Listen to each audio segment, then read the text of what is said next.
Hello. Yes sir.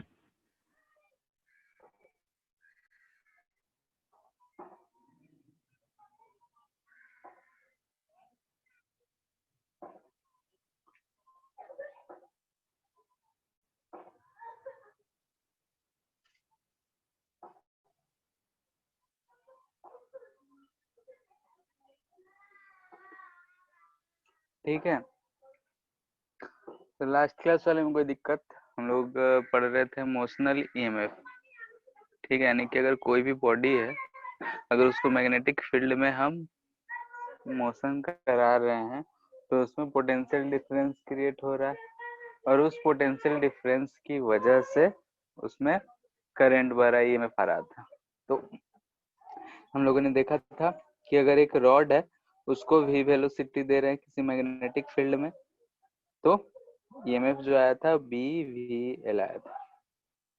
ठीक है, और वही अगर एक ऐसा रॉड है, ये अगर ओमेगा से मूव कर रहा था, तो इसमें जो मैग्नेट ईएमएफ आया था रॉड में, वो ईएमएफ हम लोग देखे थे half B omega square L. ये आया था हमारा। तो इन्हीं सब चीज पे रिलेटेड हम लोग क्वेश्चंस कर रहे थे, तो वही क्वेश्चन आज भी देखते हैं, कुछ अलग अलग टाइप के। बी ओमेगा स्क्वायर था ना। बी ओमेगा एल स्क्वायर होगा। ठीक ठीक है, बी ओमेगा एल स्क्वायर रहेगा।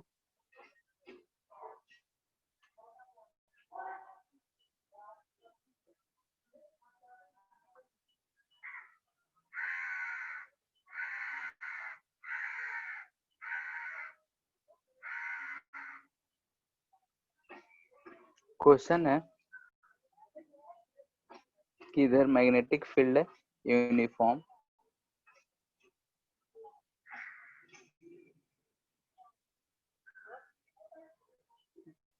ठीक है, कांस्टेंट है यानी कि यूनिफॉर्म है। एक इसमें circular loop,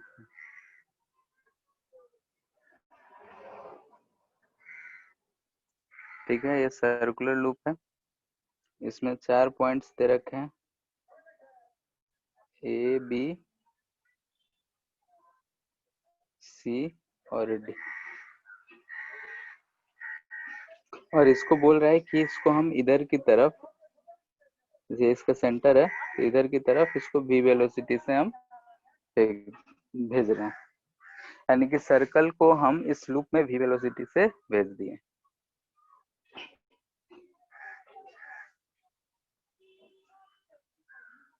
moving with velocity v, जो कि कांस्टेंट है। ठीक है, ये भी वेरी नहीं कर रहा है। तो हमको फाइंड करना है, फाइंड फर्स्ट भी ए बी। ठीक है, potential difference between A and B,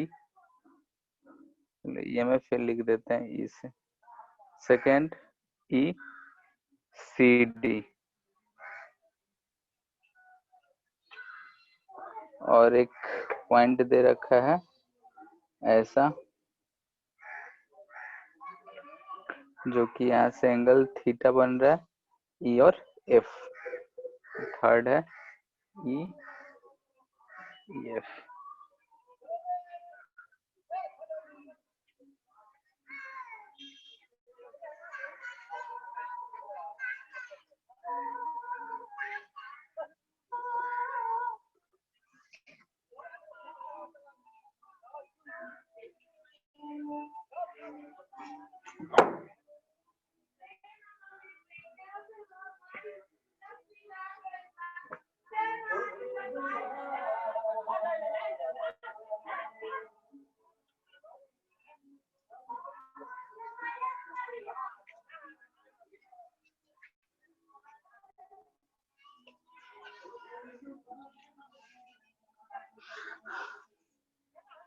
हो गया।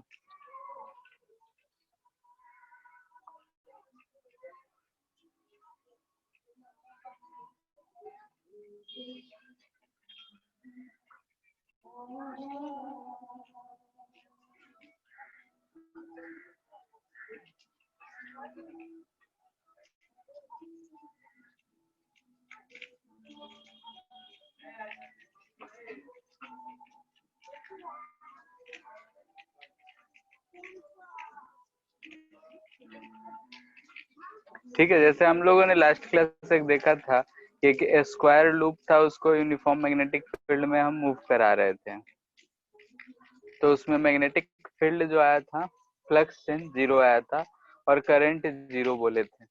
ठीक है, और अलग अलग साइड्स पे निकाल के भी हम लोगों ने प्रूफ करा था कि जो इंड्यूस करंट होता है वो 0 आता है, टोटल इंड्यूस करंट 0 आता है, लेकिन पार्ट वाइज ईएमएफ हो सकता है। तो वही चीज हम प्रूफ करना चाह रहे हैं यहाँ भी।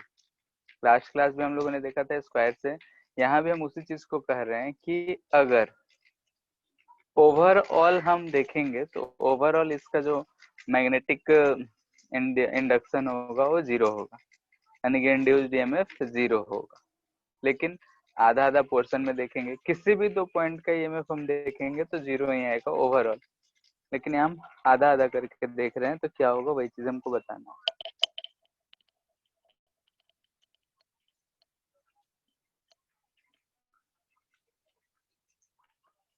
तो ये सारे का आंसर 0 ही आएगा। कैसे देखते हैं हम, एक आधा पोर्शन ये मान लेते हैं, आधा पोर्शन ये मान लेते हैं। ठीक है, कैसा भी शेप रहे, हम यही बोले थे कि भी है, इसका लेंथ 2 हो जाएगा, 2r। तो इसमें जो हमारा इंड्यूस्ड ईएमएफ आएगा v क्रॉस b, अगर करेंगे तो इधर की तरफ आएगा और ईएमएफ लिखेंगे b v इंटू 2r। इस वाले पोर्शन के लिए देख रहे हैं, इसमें भी मैग्नेटिक फील्ड ऐसा आएगा और ईएमएफ लिखेंगे b v 2r। ठीक है, दोनों में ऐसा आएगा, तो ये पॉइंट हमारा जो था बी पॉइंट है और ये दोनों पॉइंट ए है। तो वी ए बी अगर लिखेंगे हम potential difference of A B, तो हमको 0 दिख रहा है। ठीक है, यानी कि किसी भी 2 पॉइंट के बीच में अगर हम डिफरेंस देखेंगे तो 0 ही आएगा, लेकिन अगर अलग अलग पार्ट में पूछा जाए तो 0 नहीं आएगा। इन सबका आंसर चूंकि हमको पूरे लूप का ही दे रखा है, तो पूरे लूप का दे रखा है तो सबका 0 ही होना है। ठीक है, क्योंकि आधा आधा लूप अगर हम लोग डिवाइड करेंगे तो एक में जो अगर पॉजिटिव आएगा तो सेकंड में डायरेक्शन उल्टा हो जाएगा, निगेटिव आएगा, और दोनों मिलके 0 हो जाएगा। ठीक है,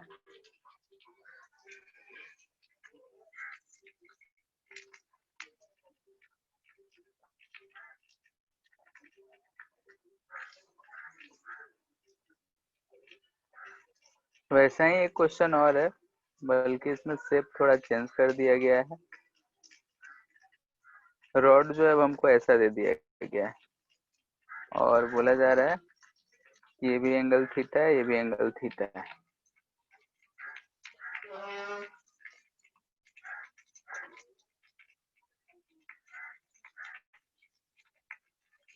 ठीक है, बोल रहा है कि फाइंड इंड्यूस्ड बिटवीन ए पॉइंट है, ये बी पॉइंट है, फाइंड ईएमएफ ए और बी के बीच में इंड्यूस्ड ईएमएफ पता करना है। बाकी सब एल ये सब यूज कर लेना है, लेंथ एल।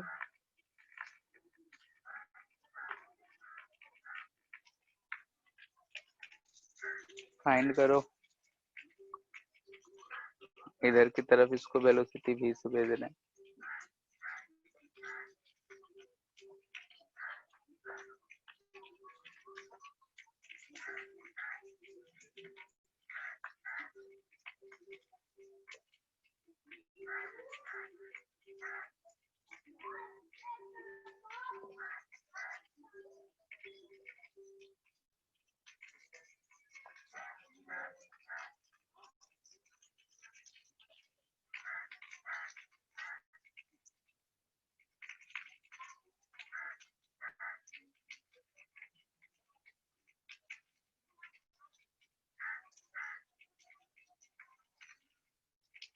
हो गया,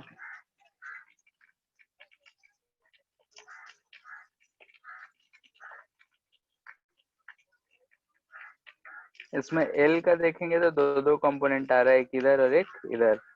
तो ये आ रहा है एल साइन थीटा, इधर भी एल साइन थीटा।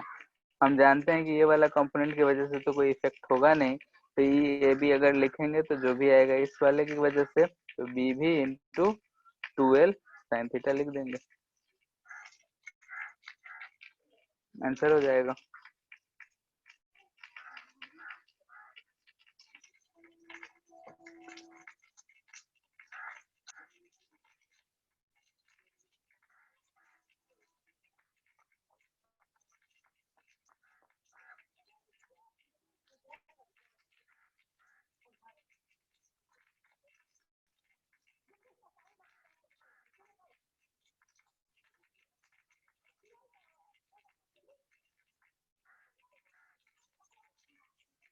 एक ऐसा दे रखा है कि magnetic field into the plane है बी,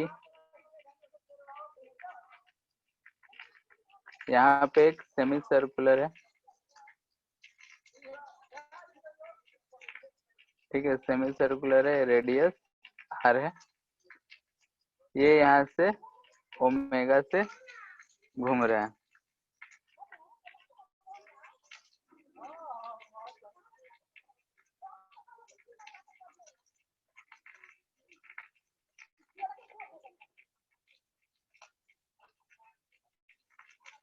ठीक है, तो इसको अगर हम ऐसा गोल गोल घुमा रहे हैं, magnetic field into the plane है, तो हमको फाइंड करना है कि भाई ईएमएफ कितना आएगा। फाइंड करो।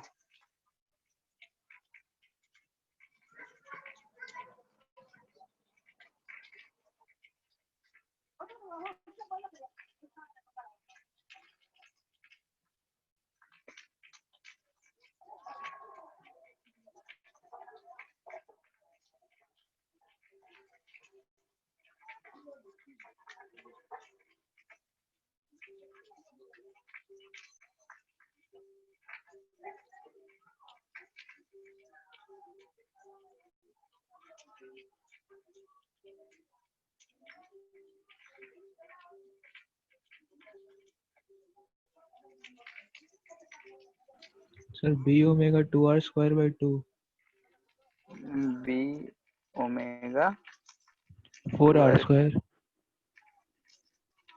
ठीक है, यानी कि B 2b omega R square हो जाएगा। ठीक है, यहाँ पे भी हमको दिख रहा है कि एक कर्व शेप है, जो उससे हमको कोई फर्क नहीं है। अगर यहाँ पे हम एक रॉड माने होते जिसका लेंथ जो है एल इजकल टू 2r हो जाता, तो हमारा यही आता था हाफ ओमेगा एल स्क्वायर, तो वही चीज यूज कर लिए। ठीक है, यानी कि कर्व शेप है, उससे कोई फर्क नहीं पड़ता है। ऐसा अगर ये जा रहा है तो v क्रॉस b अगर हम देख रहे हैं, तो इसमें जो ईएमएफ बनता है इस तरीके का बनता है।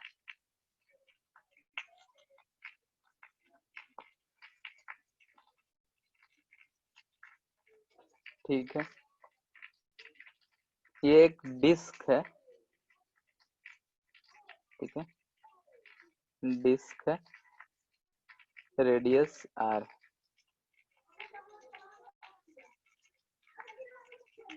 मेटल डिस्क है, ये इसका एक्सिस है, इसके एक्सिस के अबाउट हम ओमेगा से इसको रोटेट कर रहे हैं। ये इसका सेंटर हो गया, ये इसका रिम हो गया। हमसे पूछ रहा है फाइंड वाला potential difference between centre and rim if magnetic field is absent।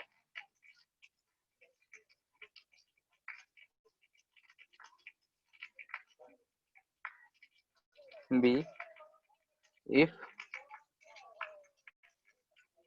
B जो है into the plane is exist। ठीक है, सेकंड केस में मैग्नेटिक फील्ड एग्जिस्ट कर रहा है और वो into the plane है। दोनों केस में फाइंड करना है।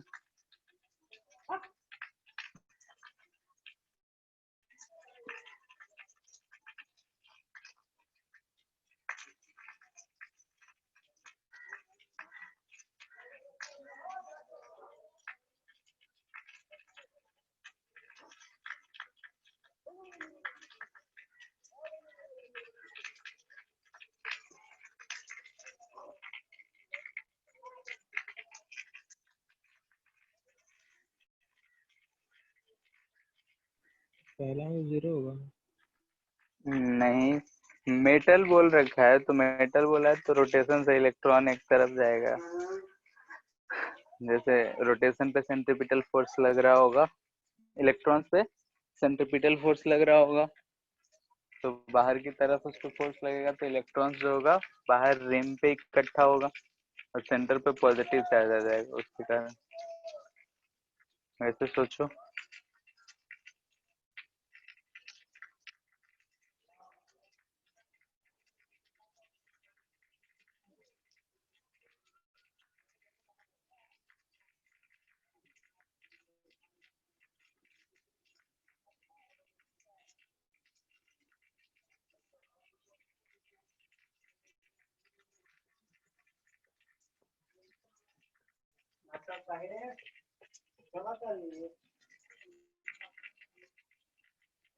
हो गया।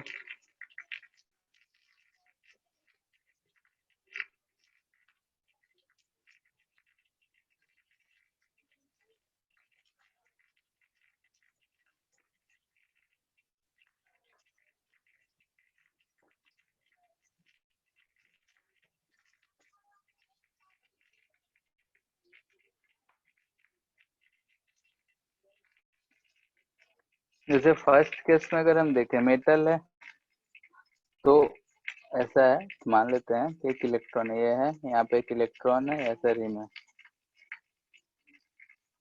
ठीक है। तो ये अगर ओमेगा से ऐसे रोटेट हो रहा है तो ओमेगा स्क्वायर, इस पे फोर्स लग रहा होगा इधर omega square M R omega square centripetal force, ठीक है। और ये फोर्स जो होगा, जैसे कि अगर यहाँ पे हम देख रहे हैं कि इधर इलेक्ट्रॉन इकट्ठा हो जाएगा, यहाँ पे पॉजिटिव चार्ज हो जाएगा, इलेक्ट्रिक फील्ड इधर आ जाएगा, इधर की तरफ एफ इंटू ई लगेगा, ये दोनों फोर्स आपस में इक्वल हो जाएगा। यहाँ से हम जानते हैं कि जो इलेक्ट्रोस्टैटिक फोर्स होगा वही एम ओमेगा स्क्वायर आर यानी कि सेंट्रीपिटल फोर्स जैसा बिहेव करेगा, ठीक है। और अच्छा ई एफ इलेक्ट्रोस्टैटिक बोल रहे हैं, इलेक्ट्रिक फील्ड इंटू ई, तो यहाँ से इलेक्ट्रिक फील्ड हम लिख सकते हैं M omega square R by. Electric field पता है दोनों के बीच का डिस्टेंस रेडियस के बराबर होगा, तो डेल्टा भी हम लिख सकते हैं इसके लिए ए इंटू डी आर, माइनस में होता है तो माइनस लिख लिए, माइनस सेंस डायरेक्शन रिप्रेजेंट करेगा और कुछ नहीं। तो यहाँ से हम लिख सकते हैं minus M omega square R by E D R, integrate कर लेंगे 0 से r तक, तो v हम सेंटर से निकाल रहे हैं तो v1 से v2 जा रहे हैं, तो v2 माइनस v1 हो जाएगा, तो ये चीज हमको मिल जाएगा M omega square R square by 2, v2 यानी कि v rim minus v centre. अब हम जान रहे हैं चूंकि पॉजिटिव चार्ज है, पॉजिटिव चार्ज जो है सेंटर पे है, तो v rim minus v centre करेंगे तो निगेटिव आएगा ही, इसका उल्टा कर देंगे तो पॉजिटिव हो जाएगा, तो ये चीज आएगा हमारा फर्स्ट केस। अगर मैग्नेटिक फील्ड नहीं है तब, मैग्नेटिक फील्ड होगा तब कितना आ रहा है फाइंड करो।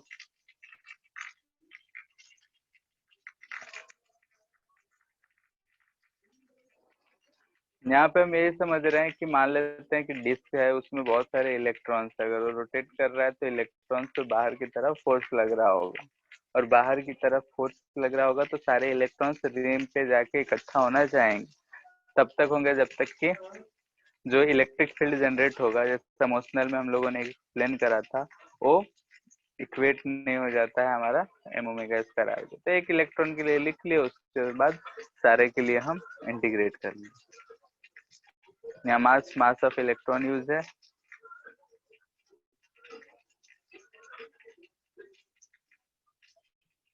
नेक्स्ट अगर मैग्नेटिक फील्ड होगा तो कैसे फाइंड करेंगे, ठीक है। मैग्नेटिक फील्ड है तो मैग्नेटिक फील्ड की वजह से फाइंड करना है, तो हम इसको क्या मान सकते हैं कि एक्सिस है, डिस्क है तो डिस्क में एक छोटा सा एलिमेंट हम dx मान सकते हैं, ठीक है, एल लेंथ का। और इस वाले एलिमेंट में जो हम पोटेंशियल डिफरेंस लिखेंगे डेल्टा वी, वो अगर हम लिखेंगे तो हाफ ओमेगा से जा रहा है तो ओमेगा बी आर स्क्वायर आएगा, half B omega R square, यही आएगा। अब सोचो कि ये चीज जो सेंटर है, ये जो चीज रिम है, तो इस रॉड को हम कंसिडर करें, कंसिडरिंग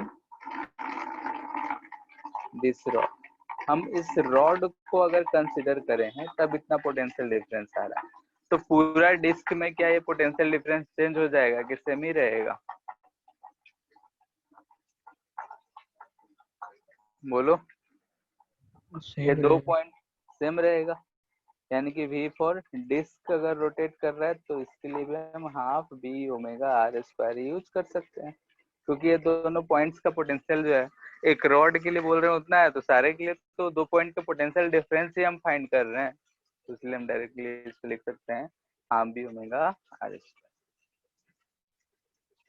पॉजिटिव निगेटिव, तो इस रॉड को मान लेते हैं बी से जा रहा है, मैग्नेटिक फील्ड इनटू है, तो आर जो होगा हायर पोटेंशियल पे होगा और सेंटर जो होगा लोअर पोटेंशियल, वैसे हम करके इसको फाइंड कर सकते हैं।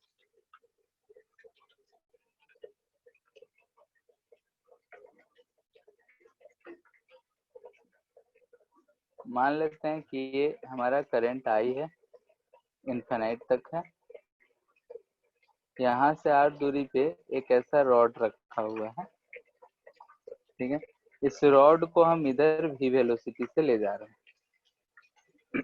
हैं तो इसमें ईएमएफ कितना डेवलप होगा ये बताना है। इसमें ध्यान से देखो कि एल के लॉन्ग मैग्नेटिक फील्ड चेंज हो रहा है, फिर सॉल्व करो।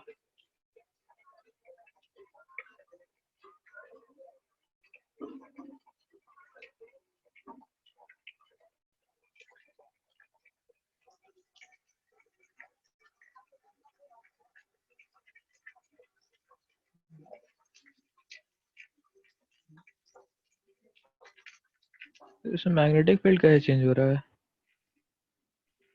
ऐसे डिस्टेंस के साथ जाओगे तो यहाँ का मैग्नेटिक फील्ड यहाँ का इधर जाएंगे तो मैग्नेटिक फील्ड चेंज नहीं हो रहा है, रॉड के जा क्रॉस दिख रहे हैं। जा तो ऊपर रहे ना। हाँ, लेकिन रॉड का एक पॉइंट का बात कर रहे हैं तो वहां का दूसरे पॉइंट से मैग्नेटिक फील्ड कंपेयर करें तो चेंज हो रहा है, कांस्टेंट नहीं रह रहा है, ठीक है। जैसे ऊपर वाले सारे केसेस में हम लोग क्या बोले कि मैग्नेटिक फील्ड कांस्टेंट है, रॉड का हर पार्ट पे मैग्नेटिक फील्ड कांस्टेंट था। मेथड वही होगा, पहले इसलिए बता दिए क्योंकि कैलकुलेशन करोगे तो गलत डायरेक्शन में ना जाओ।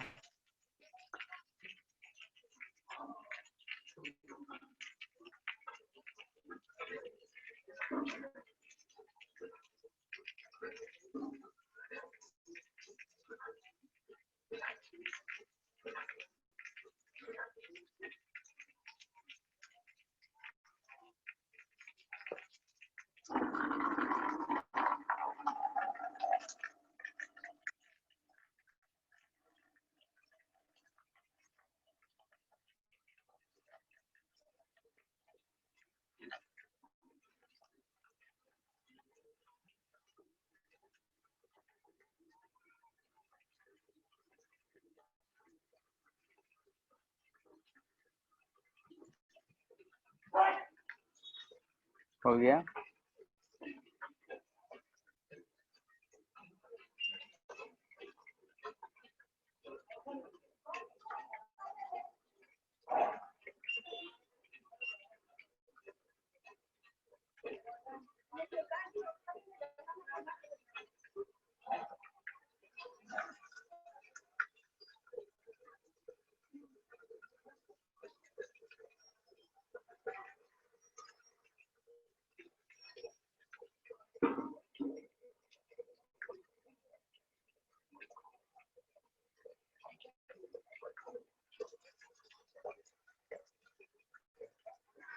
इस रॉड के लिए तो मैग्नेटिक फील्ड चेंज हो रहा है, लेकिन इस डीएक्स एलिमेंट के लिए हम मैग्नेटिक फील्ड को यूनिफॉर्म मांग सकते हैं, और इस फॉर डीएक्स एलिमेंट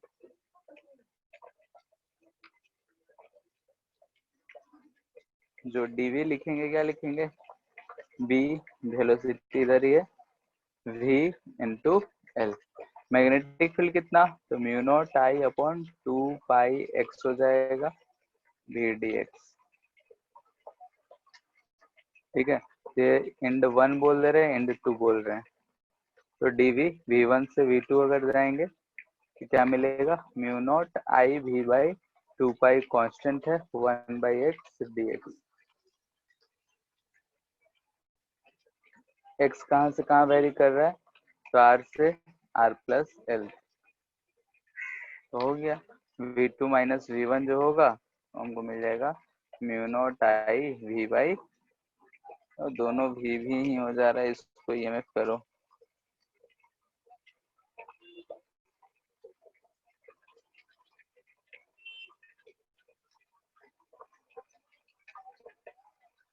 हो जाएगा L N R plus L by, यानी कि दोनों रॉड का एंड का पोटेंशियल डिफरेंस जो आएगा इतना आएगा। ठीक है, यहाँ पे क्या हुआ, तो हम लोगों ने ध्यान से देखा, तो जो रॉड था, रॉड के क्रॉस में मैग्नेटिक फील्ड कांस्टेंट नहीं था, यानी कि हर लेंथ के हिसाब से हम जैसे जैसे आगे बढ़ रहे थे मैग्नेटिक फील्ड चेंज होते जा रहा था। तो हमने एक छोटा सा एलिमेंट मान लिया, और उस छोटे से एलिमेंट के लिए हमने देख रहा है कि उस छोटे से एलिमेंट के लिए मैग्नेटिक फील्ड हम कांस्टेंट मान सकते हैं, तो फिर हम फॉर्मूला यूज कर लिए और टोटल रॉड के लिए फाइंड कर लिए। क्लियर है बोलो। अगर इसी क्वेश्चन में हम बोलते हैं ये आई था, यहाँ से आर दूरी पे ये रॉड था, इसको हम इधर v वेलोसिटी से ले जा रहे हैं, तब क्या आता बताओ। रॉड है,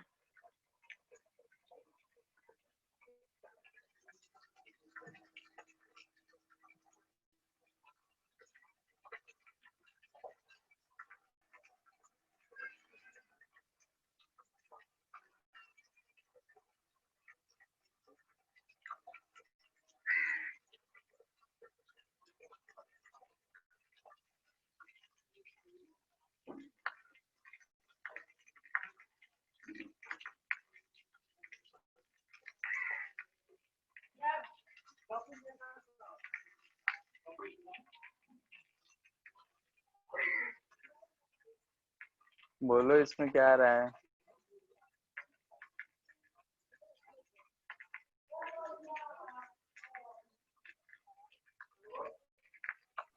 जीरो आएगा क्या?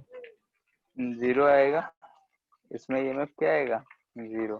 क्यों, क्योंकि नंबर ऑफ हेडलाइंस इसमें कट कर ही नहीं रहा है, सीधा सीधा जा रहा है, पतला है तो हम लोग कट करता हुआ नहीं मानेंगे, तो ईएमएफ इसमें जीरो आ रहा है।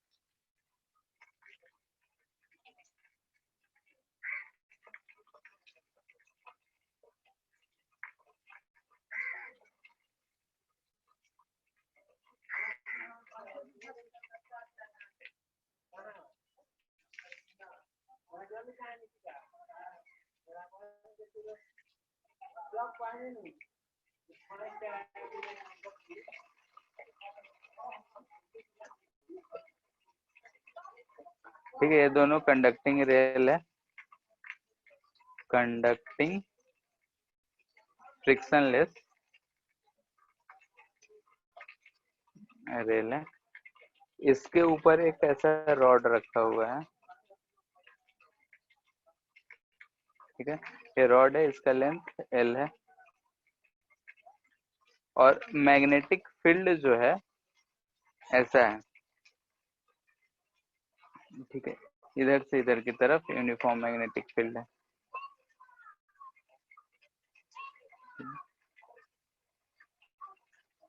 ठीक है, क्वेश्चन समझ में आ रहा है।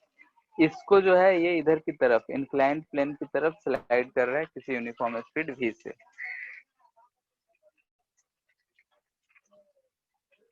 ठीक है, तो find v so that minimum, so that rod moves with constant velocity। ठीक है, कह रहा है कि इसको अगर हम स्लाइड कर रहे हैं, वो कंडक्टिंग रेल है, ठीक है, जिसका रेजिस्टेंस आर है, rod of mass and length. ठीक है, ये जो कंडक्टिंग रेल है लूप फॉर्म करने के लिए।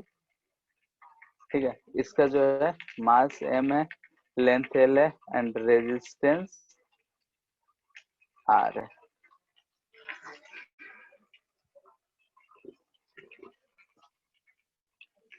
क्वेश्चन क्लियर है?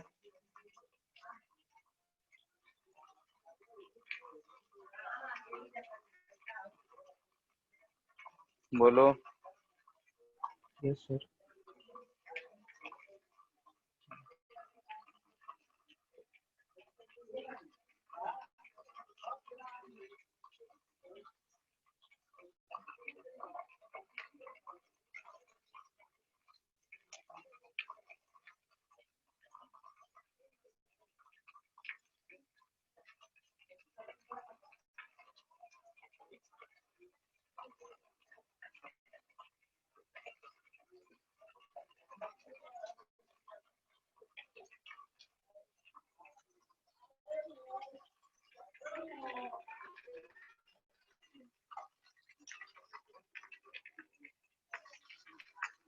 फिर वी और बी के बीच में एंगल 0 है। इसमें वी और बी के बीच में भी जो मैग्नेटिक फील्ड ऐसा हॉरिजेंटल है। ठीक है, मैग्नेटिक फील्ड जो है हॉरिजेंटल है और v अलोंग इंक्लाइंड है।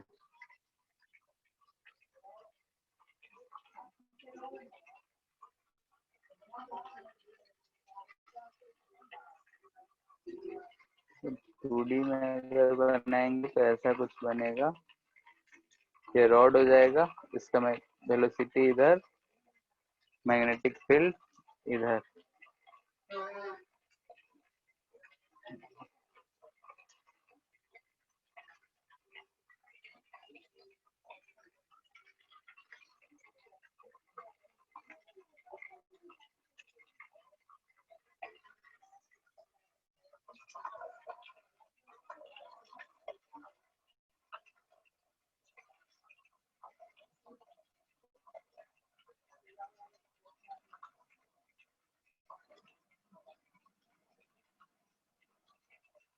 इसमें करंट बहेगा, करंट की वजह से फोर्स लगेगा और वो फोर्स से mg वाले फोर्स को बैलेंस करेगा, तभी जाके होगा mg साइन थीटा के बराबर होना चाहिए इंक्लाइंड प्लेन के अलोंग।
भी क्रॉस बी देखो तो इसमें करंट का डायरेक्शन इधर की तरफ आ रहा है और ईएमएफ जो आ जाएगा बी वी एल आ जाएगा, तो आई जो बह रहा होगा वो B V L by R बह रहा होगा।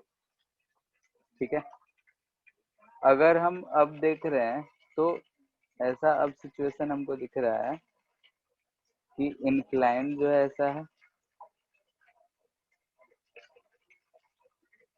ठीक है, इस पे जो हमारा रॉड है इस पे करंट इधर की तरफ बह रहा है, मैग्नेटिक फील्ड इस डायरेक्शन में है। ठीक है, यानी कि करंट इस डायरेक्शन में और मैग्नेटिक फील्ड इस डायरेक्शन में। तो आई एल क्रॉस भी अगर फोर्स का बात करते हैं तो फोर्स ऐसा ऊपर की तरफ आ रहा होगा, दिख रहा है। आई क्रॉस बी करेंगे तो फोर्स ऊपर की तरफ आएगा, यानी कि फोर्स जो आएगा वो आएगा आई एल बी, क्योंकि एल और मैग्नेटिक फील्ड में जो डायरेक्शन है 90 डिग्री दिख रहा है हमको, तो आई एल बी लिख सकते हैं। अब अगर ये फोर्स जो है नीचे, इस पे जो अगर हम देखेंगे तो नीचे की तरफ एम जी लग रहा होगा, तो फॉर कांस्टेंट वेलोसिटी,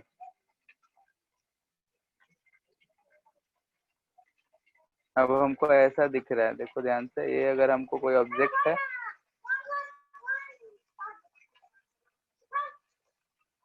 तो नीचे की तरफ एम जी,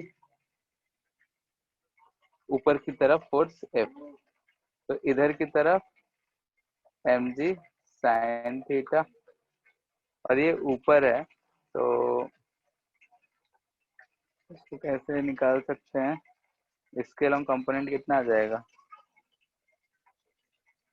अगर ये एंगल थीटा तो ये एंगल थीटा, इधर आ जाएगा एफ साइन थीटा। वैसे भी दिख रहा है एफ और एम जी आपस में बराबर होने चाहिए, तो यहाँ से हम बोल सकते हैं F equal to M G के बराबर, एफ कितना, तो आई एल बी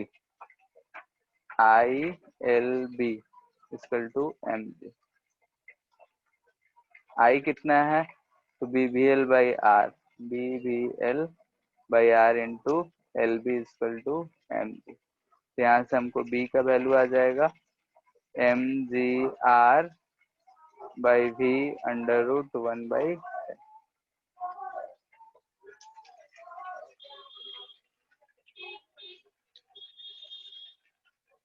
ठीक है। तो क्या काम किए हैं, तो सबसे पहले हम मैग्नेटिक फील्ड की वजह से करंट फाइंड कर रहे हैं। अब करंट है, मैग्नेटिक फील्ड है, तो एक फोर्स भी आएगा, तो फोर्स फाइंड कर लिए। अब वो फोर्स जो है इंक्लाइंड के अलोंग मैग्नेटिक फील्ड को बैलेंस करता हुआ दिखना चाहिए। यहाँ पे चूंकि फोर्स जो है परपेंडिकुलर दिख जा रहा है, एम जी जो है नीचे है और फोर्स ऊपर है, तो इसलिए F equal to M G हम लोगों ने कर लिया। लेकिन बहुत जगह ऐसा केसेस मिलेंगे कि फोर्स का डायरेक्शन वर्टिकली अपवर्ड नहीं होगा, तो उस केस में हमको जो इंक्लाइंड प्लेन है उधर का फोर्स को बैलेंस करना पड़ेगा, और जो कंडीशन आएगा वो आ जाएगा, ठीक है। तो इन सब चीजों में हम लोग को हर क्वेश्चन में हम लोग एक ही काम करते हुए नजर आ रहे हैं, ठीक है। फोर्स निकालो, फोर्स निकल गया तो बाकी का काइनेमेटिक्स को जोड़ा जा ही सकता है, जो भी हम लोग काइनेटिक्स एनएलएम पढ़े थे वो हर चीज यूज हो सकता है। तो एक एक करके अभी तक हम लोगों ने देखा मैग्नेटिज्म में, पिछले चैप्टर में फील्ड लाइन से सब निकालने सीखे थे हम लोग, मैग्नेटिक फील्ड निकालने सीखे थे। इस चैप्टर में मैग्नेटिक फील्ड निकालना और मैग्नेटिक फोर्स, इस चैप्टर में करंट निकालना सीखे, और करंट निकाल लिए तो उसको डायरेक्शन ये सब के साथ ईएमएफ देखे, और फिर हम लोग उसको मैग्नेटिक फोर्स लगाकर भी क्वेश्चंस कर सकते हैं, क्योंकि जो चीज अभी आया है वो पीछे हम लोग जानते हैं कि अगर मैग्नेटिक फील्ड में करंट कैरिंग कंडक्टर है तो कुछ ना कुछ फोर्स लग ही रहा होगा, ठीक है। इसके बाद जो नेक्स्ट टॉपिक है हमारा वो है induced electric field,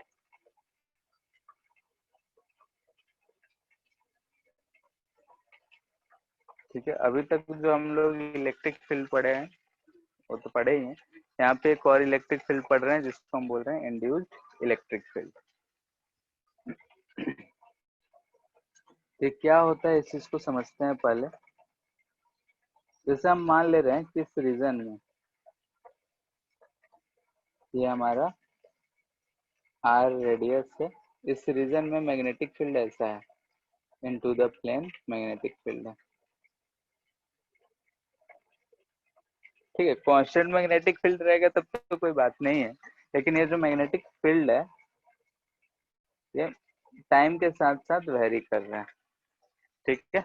as a function of time T है, टाइम के साथ साथ वेरी कर रहा है, यानी कि हम यहाँ पे बोल रहे हैं ये वेरी कर रहा है। अगर ये वेरी कर रहा है और हम इस लूप में यहाँ से एक स्मॉल आर रेडियस का एक ऐसा लूप रख दें, ठीक है, तो अगर हम इसमें एक लूप ऐसा रख दें तो इस लूप में हमको करंट कुछ दिखेगा, वो कैसे दिखेगा बताओ। अगर इस लूप में हम देखें तो हमारा यानी कि छोटा छोटा सा पोर्शन अगर हम कंसिडर कर ले, छोटे छोटे पोर्शन, इस लूप में हमको दिखेगा कि ईएमएफ जनरेट होता हुआ और वो इस तरीके से दिख रहा होगा। छोटे छोटे पोर्शन में ऐसा छोटा छोटा ईएमएफ दिख रहा होगा और सब एड अप होके जो हम लोग फाइंड करते हैं वो कुछ आना होगा तो आएगा।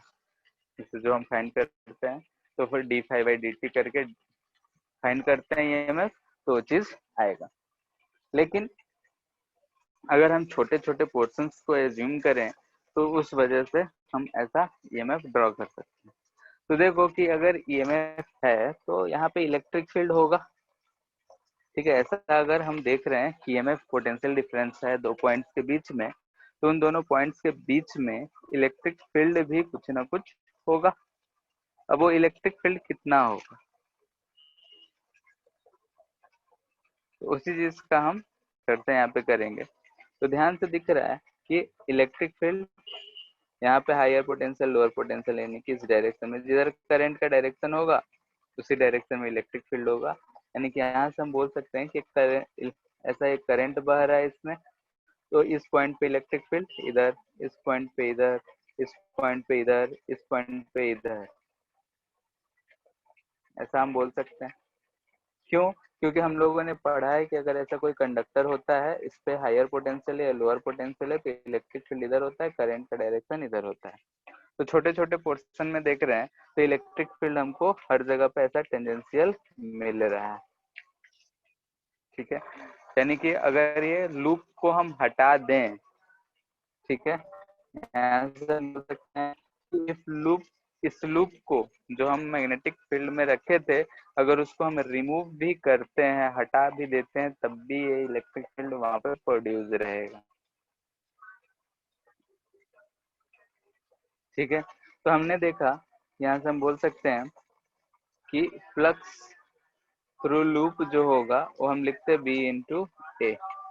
तो अगर हम D five by D T लिखते तो क्या मिलता, ए कांस्टेंट है, DV by D T, sign रखना है तो माइनस लिखते थे, मैग्नीट्यूड लिखते तो A DV by D T लिखते।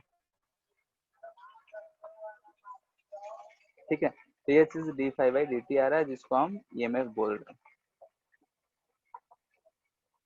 अगर ईएमएफ है एल दूरी, यानी कि अगर उस रॉड के छोटे से पार्ट को हम चूज कर रहे हैं इस छोटे से रीजन के लिए, तो इसमें भी इलेक्ट्रिक फील्ड हमको दिखेगा, क्योंकि पोटेंशियल डिफरेंस है, कंडक्टर है तो दिखेगा। अगर कंडक्टर हम हटा देते हैं तब भी वहां पे इलेक्ट्रिक फील्ड रहेगा।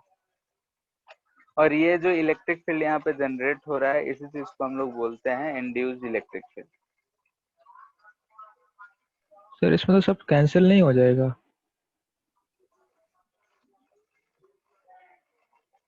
कैंसिल कैसे होगा बताओ, एक पॉइंट पे तो लग नहीं रहा है, रॉड का जो है अलग अलग पॉइंट्स पे लग रहा है। बाहर से ओवरऑल देख रहे हैं तो जीरो है, लेकिन अलग अलग पॉइंट्स पे दिख रहा है। बोलो। Yes sir. करंट बह रहा है ना, टेंजेंट के लॉन्ग हो रहा है। ठीक है, तो हम बोल सकते हैं कि यहाँ पे if loop is not place,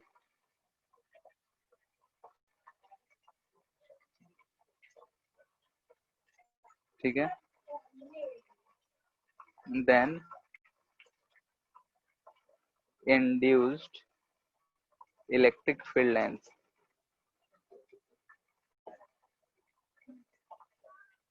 are closed loop ऐसे।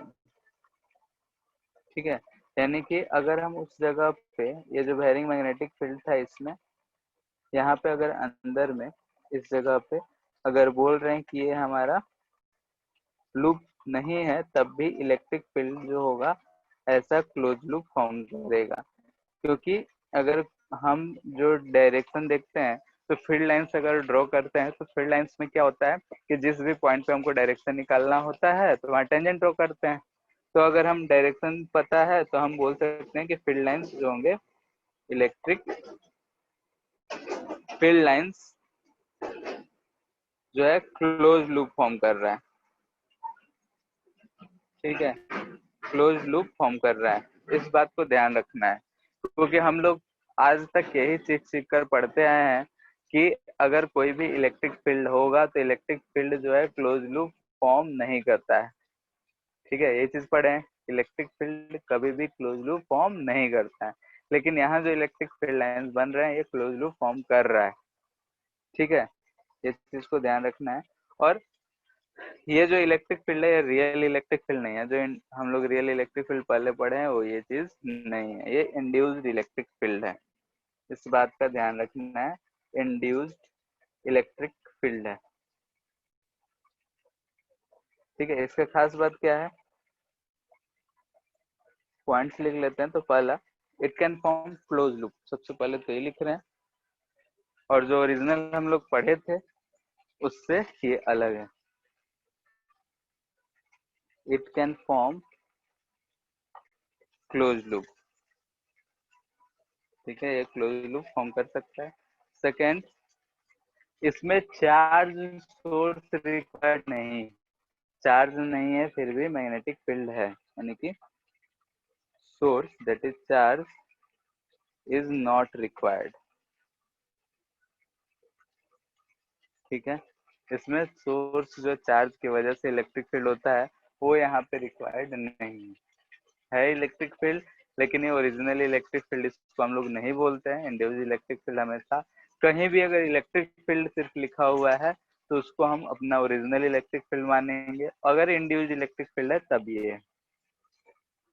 थर्ड, अगर क्लोज लूप बन रहा है तो हम अगर वर्क डन निकालेंगे, तो वर्क डन निकालेंगे यानी कि इसके कारण फोर्स डॉट डीएल अगर लिखेंगे, जिसको हम बोल रहे हैं, इसको लिख सकते हैं किसी भी चार्ज के लिए Q dot DL close loop में, यानी कि work done in close loop. ठीक है, ये चीज है, ऐसे ही लिखते हैं, वर्क डन क्लोज लूप है तो गोला लगा दिए। तो work done in close loop अगर हम यहाँ पे देख रहे हैं तो ध्यान से देखो कि इस क्लोज लूप में जो हमारा वर्क हो रहा है, ठीक है, वो जो वर्क हो रहा है ये वाला टर्म जीरो नहीं आ, यानी कि वर्क डन जो है नॉट इक्वल टू जीरो। क्यों?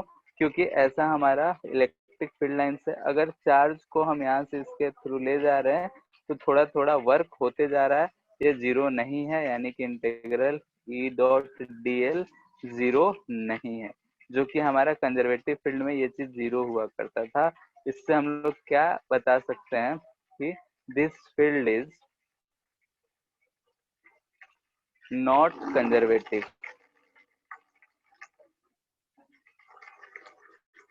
ठीक है, कंजर्वेटिव होने के लिए, कंजर्वेटिव फील्ड होने के लिए, कंजर्वेटिव फोर्स होने के लिए work done in close loop zero होता था। Work done in close loop यानी कि एफ डॉट डीएल का क्लोज इंटीग्रल करेंगे तो जीरो आएगा। एफ को किसी भी चार्ज के लिए क्यू इंटू ई कर सकते हैं और क्लोज इंटीग्रल है तो जीरो होगा। क्यू को अगर हटा दे तो integral of close loop E dot DL जो होगा हमारा जीरो होना चाहिए था फॉर कंजर्वेटिव फील्ड, लेकिन यहाँ पे कंजर्वेटिव नहीं है, कंजर्वेटिव नहीं है तो इसलिए हम बोल रहे हैं ये जीरो नहीं हो। क्लियर है, इतना बात में कोई दिक्कत? No sir. ठीक है, तो ये चीज को याद रखना है कि अगर हम लोग देख रहे हैं तो ये फील्ड के बारे में कि ये जो तब प्रोड्यूस होगा जब चेंजिंग मैग्नेटिक फील्ड हो, चेंजिंग मैग्नेटिक फील्ड नहीं होगा तो ये फील्ड जनरेट नहीं होगा, फॉर कांस्टेंट मैग्नेटिक फील्ड नहीं होता, तो उसको भी लिख ही देते हैं।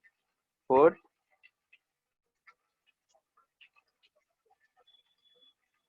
due to changing any time varying magnetic field. ठीक है, अगर टाइम वेरिंग मैग्नेटिक फील्ड है तो एक इलेक्ट्रिक फील्ड इंड्यूस हो रहा है जिसको हम लोग इंड्यूस्ड इलेक्ट्रिक फील्ड बोल रहे हैं। उससे अगर इसका कैलकुलेशन करना हो, ठीक है, तो फर्स्ट कह रहे हैं inside given magnetic field region.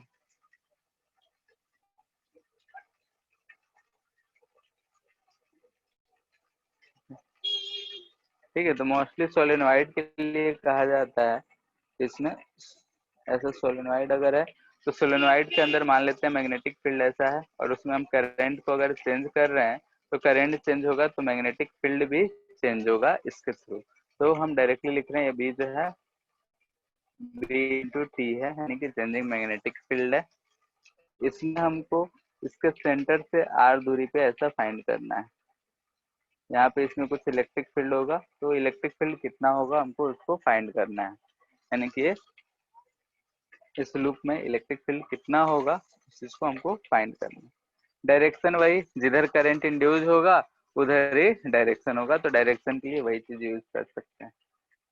ठीक है, जो पहले हम लोग करंट का डायरेक्शन के लिए निकाले थे। तो इसका रेडियस हम आर मान रहे हैं, इस बड़े वाले का रेडियस कैपिटल आर। तो यहाँ से अगर हम फ्लक्स लिखेंगे तो फ्लक्स थ्रू लूप, तो हमको दिख रहा है एरिया इनटू मैग्नेटिक फील्ड, तो हम लिख सकते हैं pi R square into B. तो यहाँ से अगर हम ईएमएफ लिखेंगे तो D phi by D T, हम मैग्नीट्यूड का बात कर रहे हैं, लिख सकते हैं pi R square DB by D T. Magnetic field time varying है तो DB by D T. E loop आ गया, तो हम जानते हैं कि पोटेंशियल डिफरेंस जो होता है minus E dot D are होता है। ठीक है, हम यही जानते हैं कि मैग्नेटिक फील्ड जो होता है ई डॉट डी आर होता है। लूप में जा रहे हैं, ये 0 से 2 पाई घूम रहा होगा, यानी कि हम लूप में घूम रहे हैं तो 2 पाई आर बोल सकते हैं। एक्स दूरी पे है, आर दूरी पे है, तो 2 पाई आर लिख सकते हैं। क्यों? क्योंकि अगर किसी भी एक पॉइंट से चल रहे हैं तो घूम फिर के वहीं आ रहे हैं, टोटल लेंथ जो चल रहे हैं 2 पाई आर चल रहे हैं, तो ऐसा लिख सकते हैं हम। तो यहाँ पे हम यूज कर ले रहे हैं, तो मैग्नीट्यूड का हम बात कर रहे हैं तो माइनस साइन हम चाहे तो हटा सकते हैं। ठीक है, होता है माइनस, लेकिन हम मैग्नीट्यूड का बात कर रहे हैं तो मैग्नीट्यूड से हम ऐसे कर देते हैं, बाद में समझ में आ जाएगा। तो यहाँ पे हम लिख सकते हैं कि ये है pi R square DB by D T. तो यहाँ से इलेक्ट्रिक फील्ड हमको फाइंड करना है। इलेक्ट्रिक फील्ड कैसे फाइंड करेंगे? यहाँ से दिख रहा है कि E dot D R 2 pi R तक करेंगे तो 2 पाई आर आएगा, ये pi R square DB by D T हमको दिख रहा है, तो पाई आर कैंसिल, यहाँ से हमको इलेक्ट्रिक फील्ड मिल जा रहा है R by 2 DB by D. ठीक है, तो R by 2 DB by D T हमको मिल रहा है, यानी कि आर जैसे जैसे बढ़ेगा मैग्नेटिक फील्ड इलेक्ट्रिक फील्ड वैसे वैसे बढ़ता जाएगा।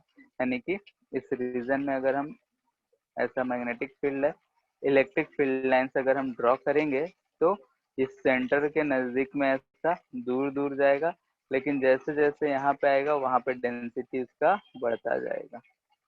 ठीक है, यहाँ पे आर हो गया, यहाँ पे डेंसर होगा क्योंकि यहाँ पे मैग्नेटिक इलेक्ट्रिक फील्ड ज्यादा होगा। बी बोल रहे हैं आउटसाइड द मैग्नेटिक फील्ड। ठीक है, जो बी रीजन है उसके आउटसाइड में अगर हमको फाइंड करना है तो हम क्या करेंगे? तो सेम चीज करना है, ट्राई करो। मान लेते हैं कि ये हमारा मैग्नेटिक फील्ड है। ठीक है, हमको इसके बाहर निकालना है, कितने दूरी पे निकालना है। ये डिस्टेंस स्मॉल आर है, डिस्टेंस कैपिटल आर है। मैग्नेटिक फील्ड बी है जो कि चेंज हो रहा है बी टी। ट्राई करो, सेम प्रोसेस है। फ्लक्स फाइंड करना है, चेंज निकालना है, इलेक्ट्रिक फील्ड लिखना है, सॉल्व करना है।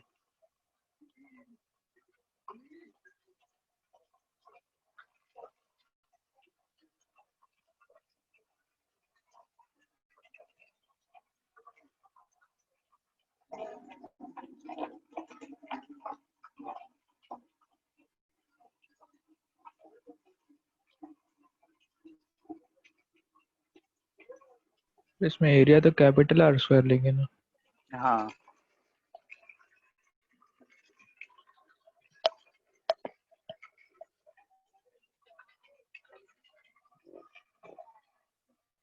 ठीक है। फ्लक्स लिखेंगे तो क्या लिखेंगे, pi capital R square into B. EMF लिखेंगे D phi by D T, नहीं कि pi R square D V by D T. फिर इलेक्ट्रिक फील्ड, तो 0 से 2 pi R E D equal to R square D V by D. यहाँ पे 2 pi are small वाला ही use करेंगे क्योंकि इसी लाइन पे हमको इलेक्ट्रिक फील्ड चाहिए। हम लिखेंगे into 2 pi R equal to pi R square D V by D T. Pi से पाई गया, तो बात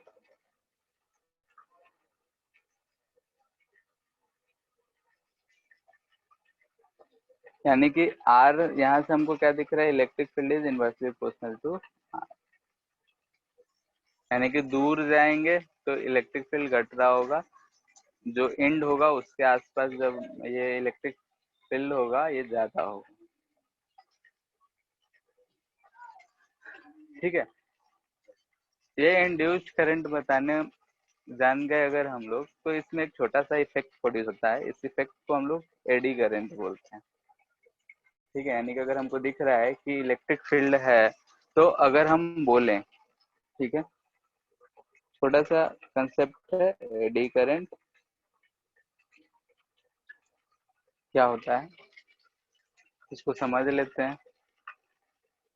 ठीक है, एडी करंट जो होता है, जैसे कि अगर हम मान लिए कि हमको अब दिख गया कि अगर वायरिंग मैग्नेटिक फील्ड है तो उसमें इलेक्ट्रिक फील्ड जनरेट हो जाता है। तो सोचो कि अगर हम मान लेते हैं कि इधर एक मैग्नेट रखा हुआ है, नॉर्थ पोल है, इधर साउथ पोल है, और इसमें हम कोई एक मेटल का टुकड़ा है, मान लेते हैं ऐसा। ठीक है, ऐसा मेटल का टुकड़ा है, इसको हम ऐसा स्विंग करा रहे हैं, यानी कि इसमें चेंज वेरी कर रहे हैं, इधर से इधर स्विंग करा रहे हैं। ठीक है, या फिर इस मैग्नेटिक इसको रख के हम मैग्नेटिक फील्ड को ही चेंज कर रहे हैं। दोनों केस में से कोई सा भी, टाइम के साथ साथ हम मैग्नेटिक फील्ड को चेंज कर रहे हैं। तो इस केस में क्या होगा कि ये जो हमारा मैग्नेट, जो रॉड, ये सीट है, मेटल सीट हम बोल रहे हैं इसको, मेटल सीट। ठीक है, तो हम ऐसा इसको कंसीडर कर रहे हैं, ये हमारा मेटल सीट है, मैग्नेटिक फील्ड इधर है।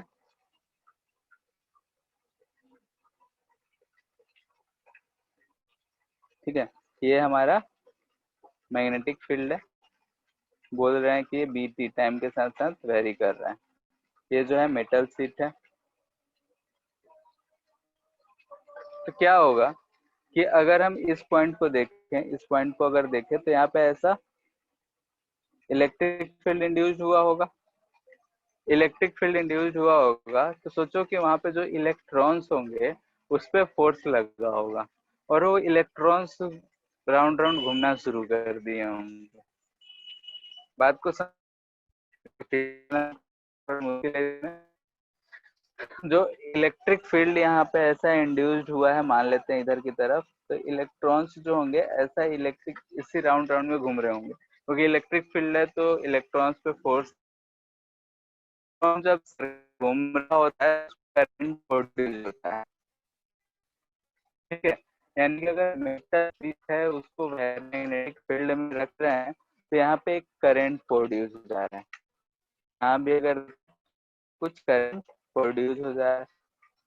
तो यहाँ से हमको क्या दिख रहा है कि अगर हम मेटल चीज को बेरिंग मैग्नेटिक फील्ड में रख रहे हैं तो एक इंड्यूस्ड ईएमएफ जो था उसकी वजह से एक एक्स्ट्रा करंट प्रोड्यूस हो रहा है, जो कि एडी करंट कहलाता है।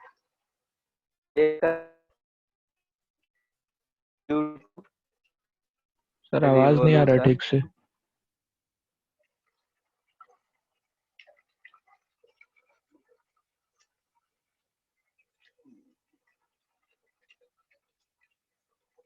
Hello, yes sir. आ रहा है अब? ठीक है, अभी जो भी बोल रहे हैं वो लिख ही रहे हैं। The current due to revolution of electron due to induced current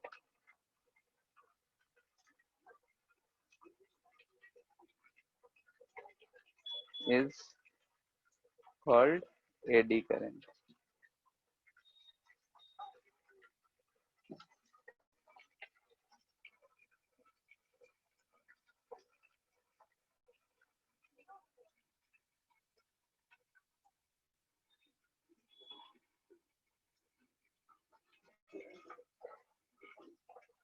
लो, यस सर। आ रहा है आवाज? हाँ सर, हाँ, आ रहा है सर, आ रहा है। ठीक है। तो जैसे कि हम लोगों ने देखा है कि अगर मेटल शीट को वेरिंग मैग्नेटिक फील्ड में हम पुट कर देते हैं तो क्या हो रहा है कि जो हमारा ये इंड्यूस करंट था, उस इंड्यूस ईएमएफ था, वो सर्कुलर ऐसा था। तो अगर मेटल शीट है तो उसमें फ्री इलेक्ट्रॉन्स है तो वो रिवॉल्व करना शुरू कर देगा। रिवॉल्व होगा तो हम जानते हैं कि अगर कोई भी इलेक्ट्रॉन रिवॉल्व हो रहा होता है तो करंट जनरेट होता है उसको, यानी कि करंट उस लूप में होगा। तो वही जो करंट होता है उसको हम लोग बोलते हैं कि एडी करंट।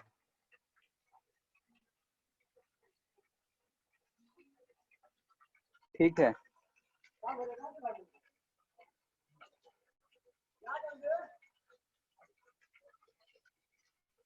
ठीक है। तो इसी चीज को हम लोग एडी करंट बोलते हैं। एडी करंट को बहुत जगहों पे यूज भी किया जाता है, जैसे कि अगर कोई डिवाइस होता है जहाँ वेरिंग मैग्नेटिक फील्ड होता है और उसमें रॉड को हमको मूव कराना होता है तो उसको हम लोग सीट नहीं रखकर इस शेप का रखते हैं, फॉर्क शेप का। ठीक है, यानी कि एरिया को हम कम करके उसमें यूज करते हैं। देखे होगे कि अगर कोई इलेक्ट्रिकल डिवाइस होता है, एमसीबी जो होगा, एमसीबी में ये चीज यूज होता है, ऐसा शेप का रॉड यूज होता है। ट्रांसफार्मर खुलता है तो उसमें भी जो रॉड यूज होता है ऐसा ही शेप का यूज किया जाता है। तो इसीलिए यूज किया जाता है कि इस एडी करंट को कम करा जाए। एडी करंट को कम करने के लिए ही इस शेप का यूज करते हैं हम लोग मेटल्स। अगर हमको कहीं भी यूज करना हो वेरिंग मैग्नेटिक फील्ड में तो हम सीट ना यूज करके उसका एरिया कम कर देते हैं। ठीक है, तो इसमें जो होगा रिवॉल्यूशन जो होगा वो कम हो जाएगा। कम हो जाएगा तो करंट कम रहेगा। ठीक है, इसका यूज बहुत जगहों पे हो जाता है। यूजेस तो पहला हम बोल रहे हैं कि मैग्नेटिक ब्रेकिंग सिस्टम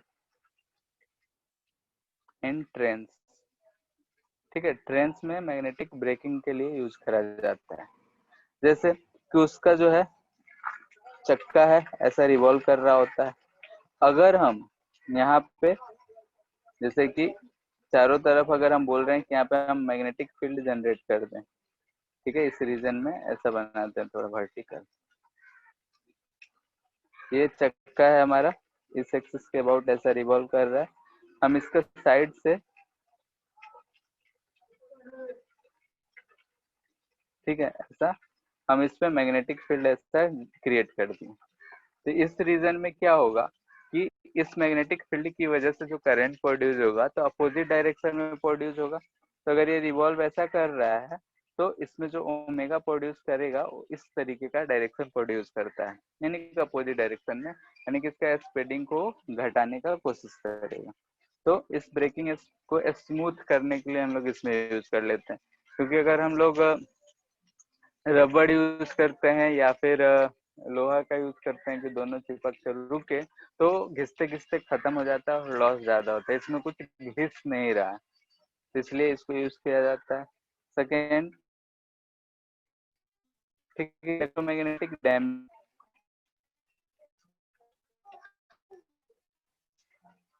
डैम्पिंग में यूज होता है। ठीक है, इसका जैसे गैल्वेनोमीटर बना होता है तो गैल्वेनोमीटर में हम लोग जो कॉइल यूज करते हैं उसमें मैग्नेटिक फील्ड यूज होता है। ठीक है, तो कॉइल जो है ऑसिलेट करता है, तो ऑसिलेट करता है तो उसमें एडी करंट जनरेट होता है। ठीक है, तो उसी में उसी चीज को डैम्पिंग को कम करना है। जैसे डैम्पिंग कहने का मतलब डैम्पिंग वर्ड समझ रहे हो? नहीं सर। क्या? सर नहीं समझ रहा। डैम्पिंग मतलब, हाँ, सर नहीं पता है। डैम्पिंग मतलब ऑसिलेशन समझ सकते हैं कि जैसे ऑसिलेट करना, ठीक है, नहीं कि ज्यादा ज्यादा तेजी से ऑसिलेट कर रहा हो। जैसे कि अगर हम लोग गैल्वेनोमीटर पढ़े थे तो गैल्वेनोमीटर में ऐसा कॉइल था, ठीक है, तो इसमें क्या होता है, कैसा कॉइल था जिसके कारण रोटेट कर रहा था, तो वही कॉइल के बारे में हम बोल रहे हैं। तो उसमें जैसे ही करंट बहा तो उसमें क्या होता है कि डिफ्लेक्शन ज्यादा होता है। जैसे तुरंत बहा, फिर स्प्रिंग था उसको ले आएगा तो ऑसिलेशन ज्यादा हो जाएगा। तो वहां पे भी ये जो चीज होता है, यानी कि एडी करंट जो होता है उस ऑसिलेशन को तुरंत ही खत्म कर देता है। तो उस चीज को बोलते हैं हम लोग इलेक्ट्रोमैग्नेटिक डैम्पिंग, यानी कि टू रिड्यूस, बोल सकते हैं ऑसिलेशन, ठीक है, इस चीज को बोलते हैं डैम्पिंग को कम करना, ठीक है। थर्ड कि एडी करंट है, अगर शीट है तो इससे हीट भी जनरेट हो रहा होगा, तो हीट जनरेट होता है तो इंडक्शन फर्नेस में यूज होता है, ठीक है, इंडक्शन फर्नेस में भी इस चीज का यूज होता है। आजकल जो हम लोग इंडक्शन हीटर यूज करते हैं उसमें भी इसी चीज का कंसेप्ट है। बोला जाता है कि उसके पास में कोई मैग्नेटिक चीज नहीं ले जाए, तो रीजन यही होता है कि मैग्नेटिक चीज ले जाने से खराबी आता है, कुछ इफेक्ट चेंज हो जाता है। तो जो इंडक्शन फर्नेस आजकल ज्यादा यूज हो रहा है घरों में, पहले जो है ये हाई लेवल पे यूज होता था अलग अलग जगहों पे, लेकिन आज के डेट में हम लोग यूज कर पा रहे हैं, ठीक है। तो ये दो तीन है। फोर्थ है इलेक्ट्रिक पावर मीटर,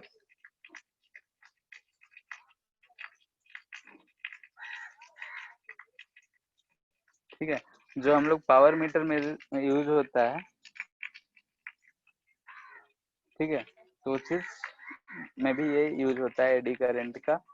अब मीटर के बारे में हम उतना जानते नहीं है, लेकिन जैसे बोला जाता है कि उसमें जो साइनी एक मेटल होता है उसमें एडी करंट का इफेक्ट यूज होता है, ठीक है, तो इस चीज को इसमें भी यूज होता है, तो इसको याद रखना है, एप्लीकेशन पूछ सकते हैं। तो एडी करंट वाला हम बोलेंगे कि एक बार इसको एनसीईआरटी से पढ़ लेना है, ठीक है, उससे ज्यादा हम लोग को जरूरत नहीं है। तो एडी का क्या होता है, एप्लीकेशन क्या है, तो उसके लिए एनसीईआरटी से इसको एक बार रीड कर लेना है, बात समझ में आ जाए। मोस्टली जो एडी करंट हम बात कर रहे हैं, तो ये इंडिविजुअल इलेक्ट्रिक फील्ड की वजह से जो करंट प्रोड्यूस हो रहा है उसी को इलेक्ट्रिक फील्ड कहते हैं। इसमें हमको बैटरी सबका जरूरत नहीं पड़ रहा है, ठीक है। तो इस चीज को एनसीईआरटी से पढ़ना है। इसके बाद हम लोग नेक्स्ट टॉपिक शुरू करेंगे नेक्स्ट क्लास में, इंडक्शन शुरू, सेल्फ इंडक्शन और म्यूचुअल इंडक्टेंस, दो चीज बच गया है। उसी में हम लोग का इंडक्टर के बारे में आएगा जानकारी, यानी कि रेजिस्टेंस पढ़े हैं, कैपेसिटर पढ़े हैं, तो एक और डिवाइस, इलेक्ट्रिकल डिवाइस यूज करेंगे जिसको बोलेंगे हम लोग इंडक्टर, ठीक है। आज के लिए इतना ही रहने देते हैं। एडी करंट को एक बार खुद से भी पढ़ लेना,